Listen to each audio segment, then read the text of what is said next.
To Up to the Minute. I'm Todd Duplantis. It is Friday, April the 17th. We made it through another week working remotely.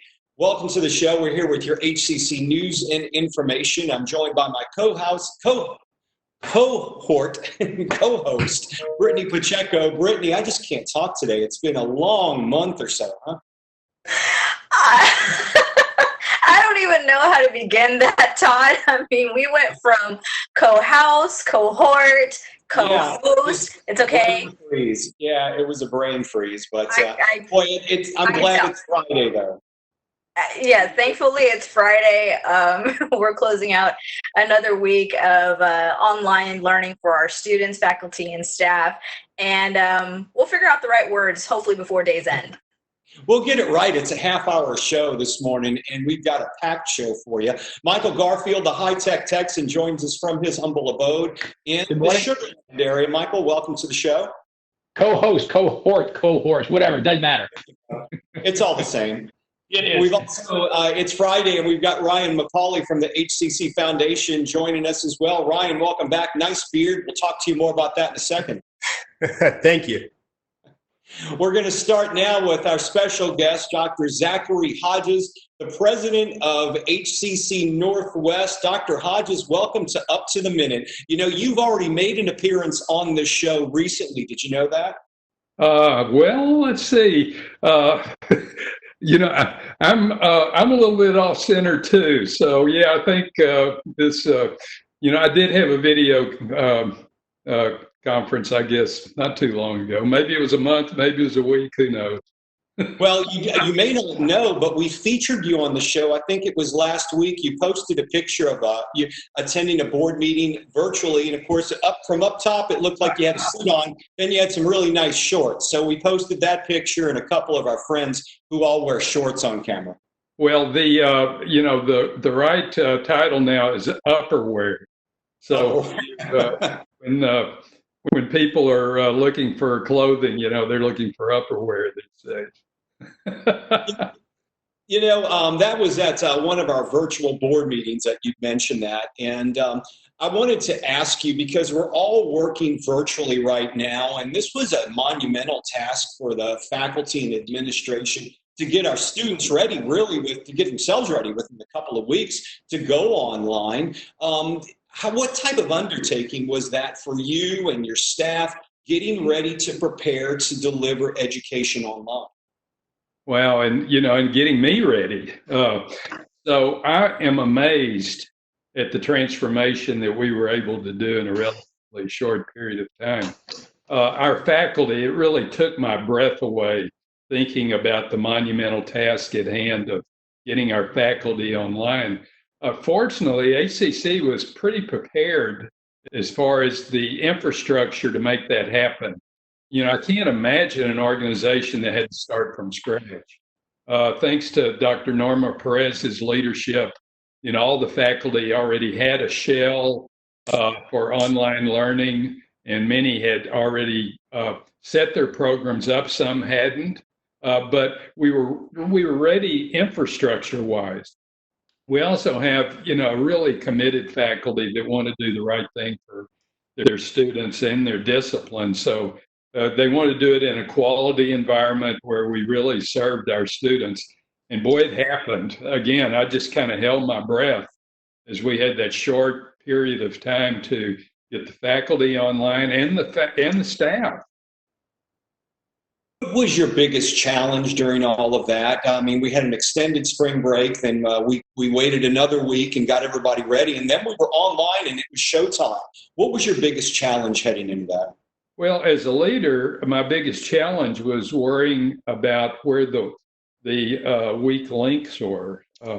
You know, getting most of the faculty online and getting all of the faculty online, or getting most of the staff online, getting all of the staff online in a virtual environment are two different things.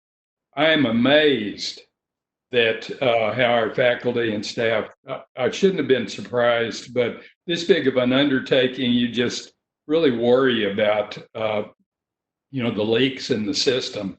And I'm still pinching myself that it went so well. It really did go well across the district. And I guess, what's your impression over the last few weeks? We've been doing this for now a few weeks now, delivering education online. What's been your impression so far? Well, I've had the opportunity to listen in on virtual meetings with our college operations staff and with our student services staff. I was amazed at the participation and the confidence that all of the individuals expressed, as far as, first of all, understanding how they were working differently and then getting after it. We had a big task at hand as far as contacting all of our students to make sure they had the equipment they needed, and they had the environment that they could work within, and then holding their hand if they needed that done. And boy, our student services staff and our college operations staff, went after those students and communicated with them a number of times, referred them to all of the resources that are available within HCC to help them. But, you can have the resources available, but you have to lead them to those resources. That's got to be rewarding, see all this coming together so quickly. And it's got to be rewarding seeing what a lot of your staff, because you got a lot of leaders beside yourself out there at the Northwest College, from the folks that are working at the West Houston Institute and really across your college. Well, and that's part of the infrastructure. We had the right people in place at the right time. I can't imagine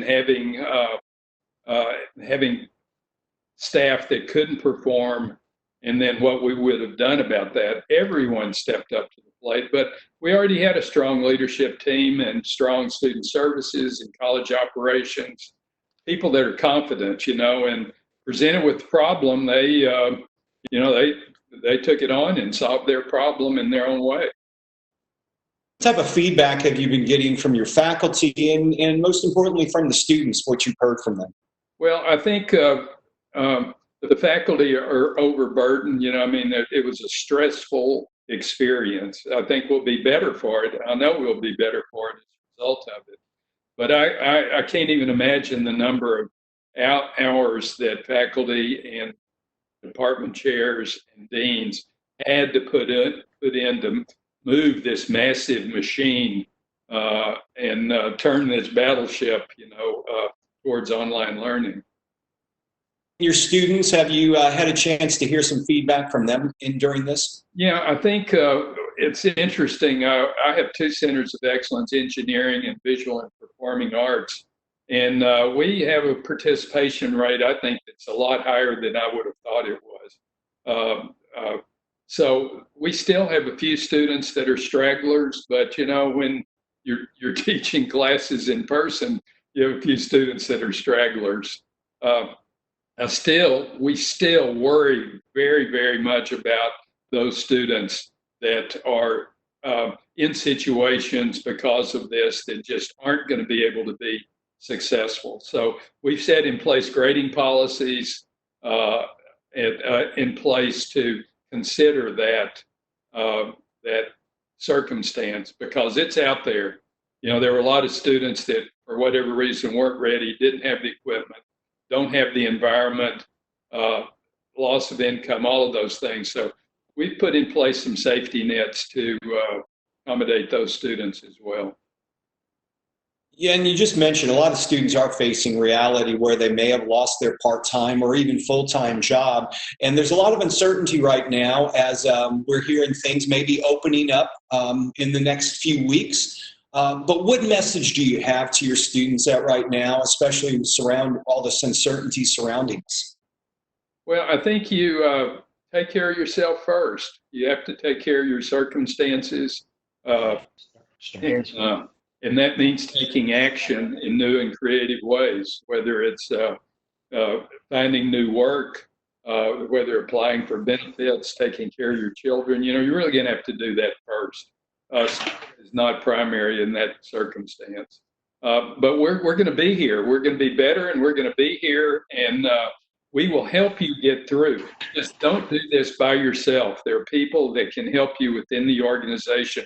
They're just waiting for you to reach out so we can help you with your college work as well as food issues and advising on other circumstances. Even maybe just a helping hand or a pat on the back that we're going to get through this successfully, and we'll come out the other side stronger. We certainly believe we're learning a lot of new things while we're in this new virtual world, and I'm sure we're going to be taking a lot of that with us as we move back into some type of normalcy, hopefully in the next couple of months. Dr. Zachary Hodges, the president of HCC Northwest College, thanks for being here on the show. Appreciate it, Todd. Thanks a lot. Appreciate you being here. We're now going to move to Ryan McCauley, and Ryan is with the HCC Foundation. He's the foundation board vice chair of fundraising, as well as the co-chair of the 2020 Gold Gala. And most importantly, he's got a brand new beard he's sporting. Welcome back to the show, Ryan. Thanks, Todd. Hey, Brittany. Good to see you guys. It's good to have you with us here. Right now, we were talking with Dr. Hodges just a few moments ago, and he mentioned a lot of our students are facing some tough times right now. They may have been laid off from their job may have gone away, it may not be coming back. They're looking at uncertainty, and they're going to need that financial help getting back in. And I guess right now what we need to get across to them is that you guys are fully operational in the foundation, and you're here to support our students with scholarships. Todd, thanks for bringing that up. I think that's the number one focus we have as a foundation right now, is to help our students that are struggling with these unexpected expenses that are happening because of this virus. The foundation launched an emergency relief fund specifically for COVID-19, and these dollars have been placed in our disaster fund. So it's really something we want to get the word out about, because as Dr. Hodges said, don't do this alone. If you need help, reach out, and we've got resources available. And I've been reading in social media, there's a lot of positive response, because people have said, look, I applied for these emergency funds and I've already been approved, and thank you, and the funds can be used from a various number of things, not just for college tuition, correct? Yeah, correct. There's really two main ways that our students are utilizing the funds right now. And the first is through the Swoop to the Rescue program, which helps students meet those unexpected needs they might have. And that could be food, that could be housing, that could be utilities. It doesn't have to be specific to your educational experience at HCC. We just want to make sure you've got the infrastructure in place to learn. And sometimes that takes a lot of different avenues. The other way is through technology. And Dr. Hodges touched on this point, and I want to make sure we underscore it. Everybody's transitioning to a remote learning environment. And to do that, you've got to have internet access, you've got to have devices at your disposal. And if you don't have those, reach out to us so we can help you. Can you give us an overview of where we are right now with the funding and the number of students who we're serving right now? Absolutely. We're trying to serve as many students as possible, as quickly as possible. And as of last Thursday, so the day before the holiday, we had awarded $600,000 to almost 1,700 students. And all of that came from people who are reaching out to us saying, we need the technology support. We have some emergency needs outside of our academics that we need help with. But if we don't get this right now, we're going to be in trouble, and we're going to be in jeopardy of losing our standing and not being able to learn. So we're happy to step up, and our goal is to do it as quickly as possible. And I think that it's a credit to the staff of the foundation. It's a credit to the employees of HCC that we're able to move as quickly as we have. And we can't do these type of donations. You guys work on donations from others to really keep the foundation going. And the message, of course, to anyone who's not a student is we really need your help during these times more than ever, because I remember after Harvey, nonprofits really had a hard time surviving because everybody was diverting their dollars to helping themselves, or maybe giving to the Red Cross or their instant community. And you had a lot of nonprofits out there that were suffering. And we really need folks to focus on the fact that our students are going to need this help, and they can't do it without the help of others. Todd, HCC is one of the only organizations in the city that's got a plan for right now. We are helping create face masks and face shields for medical technicians and first responders. you can give to that program and serve the immediate need, or you can help our students through the Swoop to the Rescue funds that we talked about. Additionally, we're going to have a need as the economy starts to recover and stores start to open up. We're going to have a need for students to retrain, re-educate, take a new job on, expand their skill set. And to do that, the best way to support our students in that effort is to go to our website, which is hccsfoundation.org. And if you go to /emergency relief, you can see some of the options you have at your disposal right now to make a difference in our community. And as you mentioned, you kind of touched a bit on how we're making, we're raising donations for also PPE and face masks. Can you expand just a little bit on that? Absolutely. It's a wonderful program, and I feel privileged to volunteer with HCC, an organization that's forward-thinking enough to see a need in the community, right? All the hospitals are running out of equipment. So what did we do? We repurposed our 3D printers at HCC to be able to make this life-saving medical equipment for the people who need it most. And in my opinion, those medical personnel are our heroes right now. In fact, I have a nurse that lives across the street from my wife and I, and some of our friends put a big sign out in front of her yard that says, "A hero lives here." And I think that's a great representation of the way our community is rallying around each other. And if we can get the word out about how to make more of these face shields and face masks, I think that's really going to take off. You know, you always hear about community colleges working to help the workforce by providing trained, skilled workers. Now we're actually responding to the community, and as Brittany loves to say, it's the community part of our name, Houston Community College, and this effort that you guys are helping raise funds for are really proving how we do that. Yeah, it's amazing, Todd, because Houston has about 1.4 million jobs that require more than a high school diploma and less than a 4-year degree. That is our sweet spot, and that is what our students are coming to us for training and education for. So that's really where we fit. It's very, very, I think the word community is the right way to say it, and Brittany hit the nail on the head. We just want to make sure our students have all the resources they need to get their education. One final thing, Ryan, if students are watching now and they need assistance, whether it be for scholarships or this emergency funds, where can they go to find them? Absolutely. Go to the website right now, HCC's website, under the financial aid page. There's a link where it says emergency help. Please click on that link and let us know what you need so we can help. Thanks for being here, Ryan. We look forward to having you on the show every Friday, and it's just very important at this time when everyone is in need of so many things that we remember our students, because they're out there, they're real workers, they are people who may have lost their jobs, but they're trying to better themselves and continue getting an education. Thank you, Todd and Brittany, and kudos to all our students for keeping on. Thanks, Ryan. Thanks for being here today. And now we've got our Friday appearance from Michael Garfield joining us from his home in Sugar Land. Michael, welcome back to the show. Well, thanks, Todd and Brittany. I feel bad I don't have a Corona beard. Apparently that's the thing to do, right? You can get some tips from Ryan. He might have some tips for all of us how to get that, because he's got the perfect beard. Ryan, talk again so we can see your beard one more time. Happy to show it off. My wife would like me to shave it, but I kind of like it, so we'll see. You know, it's awesome. We salute you for the beard you got going there. Keep up the good work. Michael, so your show we have tomorrow. Of course, we'll have a special guest from HCC on there. But first off, you work your show's on KPRC. Tell us when and where folks can find the High Tech Text. Well, I am honored to be, this is my 20th year talking about technology and pretty much a lot of things that are going around in and around the Houston community. It's at 9:50 a.m. It's AM radio, kids. It still works. KPRC, Saturdays, 11 in the morning until 1 o'clock. And it's a live show, so you never know what's going on. And I answer a lot of questions.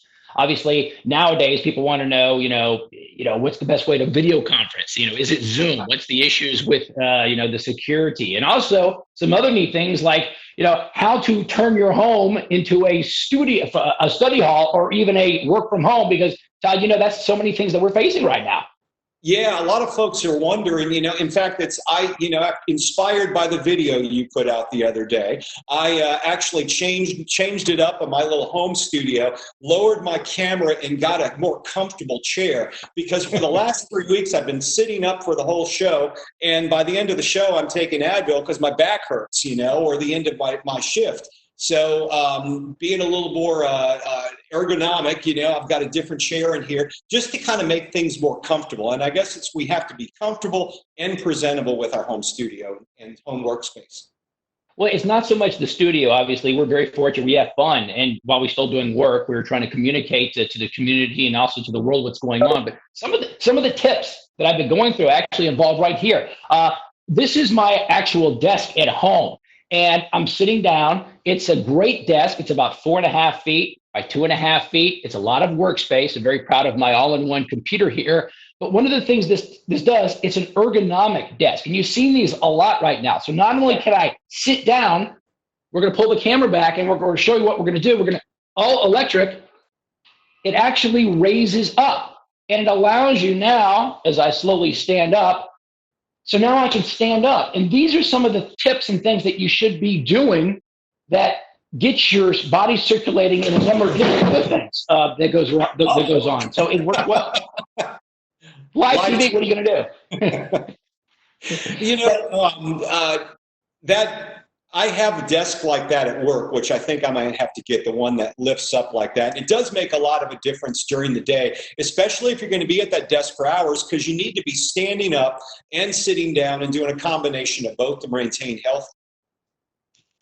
Without a doubt. The other thing this could do, this actually has a whiteboard built into it. This is a really neat thing. So right now you can type things like HCC and graduate. It's a neat, this one is from a company called Seville Classics, and you can find it online. And the neat thing is, instead of putting all of your books on your dining room table and a number of different things, go ahead and get a nice workspace like this because it does make a lot of difference. The chair, I noticed this week, the chair makes all the difference in the world, and I don't have one as plush as yours, but that's a big deal though when you're sitting working all day long in front of your computer. A lot of people think, you know what, let's go ahead and get just a card table chair or something that's hard. The fact is, you're sitting on this thing from 8 in the morning, 9 in the morning, all the way to 3, 4, 5 in the afternoon. You want to get something that is cushy, that goes back, that actually has cushy pads. There's several of them out there, and they're ergonomic chairs. This is a relatively simple one. You could probably get at Office Depot. If you really want to go high tech, I mean, you could spend, easily $200, $300, $400 and actually thousands of dollars if you wanted a nice Herman Miller chair. But the fact is, you want something that is very comfortable instead of also of slouching and sitting in your couch too. And I know all the stuff, there's a lot of students, including my sophomore in college taking online classes. You sometimes just laying and slouching on the couch. Sometimes it really makes a difference to actually sit up, especially when you're on camera too. And finally, you and I have a penchant for lighting. It's important to us because we do home broadcasting. But in reality, though, you need good lighting or you're going to be straining your eyes. And that's an important thing, whether you're doing podcasting or broadcasting or not, correct? Lighting is very good. And I'm going to go back to my desk over here if we could. And I have just a very, very simple desk lamp. And these things, you can get these online for $5 or $10. You can go to Target and almost anywhere to get these things. But all you need to do is switch this around. But the fact is, if you aim it right behind the camera shining at your face, that's going to give you a little bit more light, as you can see here. And it's not only great for studying, but also when you're doing these Zoom conferences, it's really nice to have people see who they're talking to. Michael Garfield, the High-Tech Texan, joining us. Of course, you can catch us on his radio show tomorrow as well. I've got an 80s trivia question for you if you're ready for it. Of course, always 80s. Come on, bring it, buddy. Okay. Mr. Lead singer and bass player of the band, name him, and first off, name the band he became popular with before Mr. Kiri, Mr. The thing is, though, I get Mr. confused with Night Ranger a lot, which was Jack Blades. I thought you were going to say outfield. I'd get him confused with the outfield. Yeah, I love Kiri, but Jack Blades was Night Ranger. Mr. You know what? I'm going to give this one to you, my friend. Who is it today? Richard Page was his name. He was the bass player and singer. He became popular, though, and I only know this from listening to Yacht Rock Radio on Sirius. He was in a band prior to that called Pages. Pages, Richard, without a doubt, Richard Page. You know what? Because of this, thanks to you, tomorrow, there's my bump music. So what I'm doing, I'm researching this because you're making all my 80s bump music on the radio show tomorrow. So we need everybody to tune in. Check out Pages. You'll hear them on Yacht Rock Radio all the time, but they're some good stuff. All right. It sounds good. Thanks for that trivia. Program tomorrow. Thanks to Todd Duplantis. All right. We'll see you tomorrow, Michael. Thanks for joining us today. You got it. Brittany Pacheco joining us from her nerd room. Brittany, did you know who Mr. was? Turn your mic on, Brittany. Yep. Just realized that. I was having fun watching all kind of banter about 80s music. I was born in the last year of the 80s, so that's like way before me. So you've never heard any of their music? Broken Wings, Kyrie? Oh, I'm. It's one of those things. I'm sure I've heard the song. I just don't realize the artist behind it. So. Okay. Well, there you go. Set the research over the weekend. Yeah. So it's a Friday. We made it through another week. You're the co-host, the cohort, and what was the other one that you are today? Co-house. Co-house. Yeah, that was the other word. We just couldn't get the words right at the top of the show. But we made it through another week. How are students doing with any comments you're getting in social media that are reoccurring that you've seen over the week? You know, Todd, now that we've pretty much finished our third week of online learning, I think students have probably acclimated as best as possible. We do have some questions in regards to dealing with financial aid, with refunds and things like that. And as we've been saying, students, please check out our HCC homepage excuse me, let me start that off again. It's a Friday, okay? It's early. Hey, it is. We'll get it together. But if you go to starts in about half an hour. Yeah. If you go to hccs.edu/COVID-19 students, that is your resource page, specifically catered to you, of all of our different departments that have had to, adjust our policies and things just for this crisis. So if you have any questions dealing with financial aid, I know we've had a lot of questions dealing with TSI testing for those who want to enroll for summer and fall courses. Yeah. And for right now, TSI testing, as well as other testing centers, are closed for the time being and postponed until further notice. However, you can still email them and reach out to find out what can be done, when they'll open. I don't have all the answers right now, but if you go online again to hccs.edu/COVID-19 students, you can find all of those resources there, and hopefully you can have your questions answered. Also, we've been saying this throughout the whole week, you can go online to the virtual lobby. And if you have a very specific question that you need answered, you can go and fill out that form, and an HCC team member will get back to you as soon as possible. Yeah, that virtual lobby is really taking place. It's taking over a lot of our questions that usually we get in social media. And the good thing about the virtual lobby is you can be specific about your question, and it's kept private, it's confidential, and someone will answer you via email or the way you choose. So the virtual lobby, go to the homepage once again, scroll to the bottom, and you can click on virtual assistance, and that'll bring you to the forum where you get questions answered, everything from advising, counseling, classes, specific class questions. They take all of those in consideration and answer each one individually. Summer registration underway right now. That is correct, Todd. Just as you said, classes. I did want to say, students, yes, we are opening, or rather, we're open for summer 2020 registration. That's been underway for about a week now. So you can go online to hccs.edu/now to check out the course listings and see what it is that's available. All of our classes for the summer will be 100% online. So maybe some skills labs won't be available online. However, just go to hccs.edu/now again to check out the course listing. And I know there's been some discussion nationally and also on a local level about getting to a phase of discussing reopening the country, reopening the city and the county in strategic phases. And we want to let everybody know right now, our plan is delivering education online, at least through the summer. When we get to the fall, those decisions will be made, but please rest assured, we're going to continue doing our classes online at this time. And should any decision be made about reopening the HCC campuses, you'll hear about it in social media. You'll get an email from the college, the chancellor will send something out, and you'll hear about it here on Up to the Minute. So we want to put everyone's mind at ease where, and there's been some, I know by knowing teachers and administration at school levels, there's been some problems with people saying, I don't want kids going back to school this year. We're not looking at that for HCC. Right now, we're going through the semester, and at least for the summer, classes will be online. That's correct, Todd.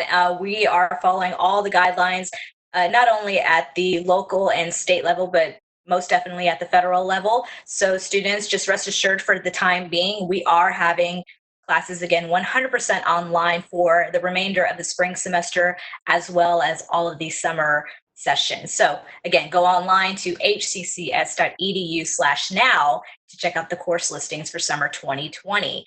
And before we wrap, Todd, I just want to talk a little bit about graduation, since this is a very unusual time that we're living in right now. We do want to obviously recognize all of the students who are graduating this spring. And unfortunately, the in-person ceremonies are canceled. However, we will be doing a virtual commencement ceremony on May 22nd for all of our spring graduates. So students, be sure you go to hccs.edu/graduation for more information. Deadlines are coming up soon because we are still going to be doing some printed materials that will have your name on the booklet. So be sure you have registered and applied for graduation before the deadlines. I believe that's next week, if I'm not mistaken, April 22nd, April 23rd. But the information is there again at hccs.edu/graduation. So this is your time to shine. We definitely want to recognize you having accomplished this next moment in your life, and we hope you do participate in the virtual graduation.